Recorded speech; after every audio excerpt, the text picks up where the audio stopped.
All right, it's about 12 below zero Fahrenheit. We're gonna try and start the 4Runner and to see how well it does in the very cold weather. Now, it's been 12 to 15 below zero here for the last couple of days, and the 4Runner's been sitting outside for about a day and a half or so in the cold weather. So we're just gonna start it up and see, hopefully it starts. All right, it unlocked. That's a good sign. So we do have battery power.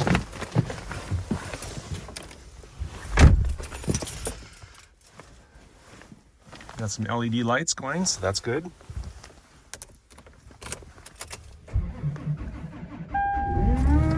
All right, started. I can see the temperature says -13. Now I know the function of starting a vehicle is more dependent on the battery itself, but it also has to do with how the vehicle draws the current from the battery and just how the vehicle performs in general when it's very, very cold. So I do not have an off-road premium, so we do not have an automatic start. My automatic start is going out and starting the car myself. It's been great so far. It works well in the very cold. It's always started, which is great. I always just make sure that the battery health is good before going into the winter. I also carry the battery jump starter with me right here. I always carry this with me in cold weather, pretty much all the time anyway, but in cold weather especially, just to make sure that I have the ability to jump start it without having to rely on jump starting by another vehicle. So be sure to always have that jump starter with you. So the 4Runner started really pretty well, actually, surprisingly well. And it only takes about 10 minutes or so for it to really heat up decently. Now it's still 11 below out right now, and the car is staying nice and warm, keeping the windows nice and defrosted. Now the steering was pretty stiff initially for probably the first couple of minutes until the car really warmed up. But overall, it heats up very well. It's running nice and fine without any sort of problems or rattles or anything at all. I think it's really, really important to have a vehicle that runs reliably well in the very cold weather. And I've had this 4Runner for a couple of years now and have been through a few winters. And now this winter, when it's especially cold, it's really, really nice to have a car that's very reliable. Okay, here it's warmed up to 11 below, so it's still pretty cold out.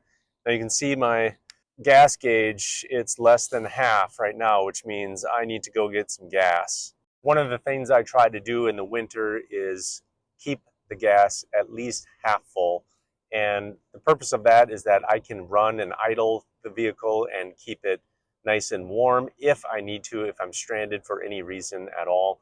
I have plenty of gas, or if there's a snowstorm or a blizzard or a tree down across the road or whatever, and I need to go an alternate route on the way home, I have plenty of gas in order to do that, and I don't need to worry about that. So in the winter, I know it's kind of a hassle, but in the winter, you really got to get gas when it's half empty, and you want to make sure that you have a decent supply.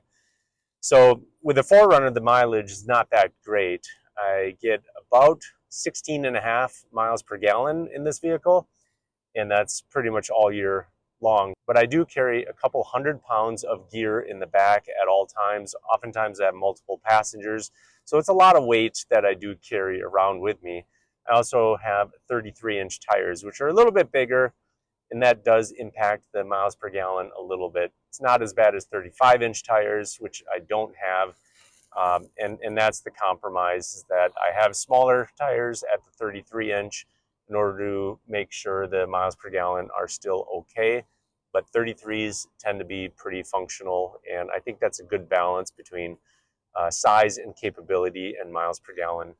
So 16.5 miles per gallon in this vehicle, that gets me, roughly about 150 miles of range, which kind of is a hassle, but it's what you got to do in the winter just to stay safe and have that extra layer of security. So now when I reset the odometer, the trip A, I ran 160 miles when I had a little bit less than half of a tank left. So I'm going to reset that now that I just got gas. So you might be wondering, is it okay to actually start your 4Runner and let it warm up for a while before you start driving? And the short answer is yes, you actually do want to let it warm up for maybe about 30 seconds to a minute or so before you start driving. And the big thing is when you start driving, drive it very carefully, very slowly. Don't push it too hard until the vehicle actually gets up to actual temperature, and then you can drive it more like normal. Is it going to cause increased wear and tear by actually idling for, let's say, 10 minutes? Probably not. 10 minutes here or there is not going to make a big difference. Little extra tip of the day, push this button when you're warming up your car. It'll help warm up the lower part of the windshield wipers and help clear them of snow and frost. In summary, the 5th Gen 4Runner has been excellent in the cold weather. I for sure would recommend the 4Runner for winter driving for cold climates. If you like this video, go ahead, give it a thumbs up, subscribe, all those things, share it with some friends, and hope you stay warm out there. Thanks. Bye.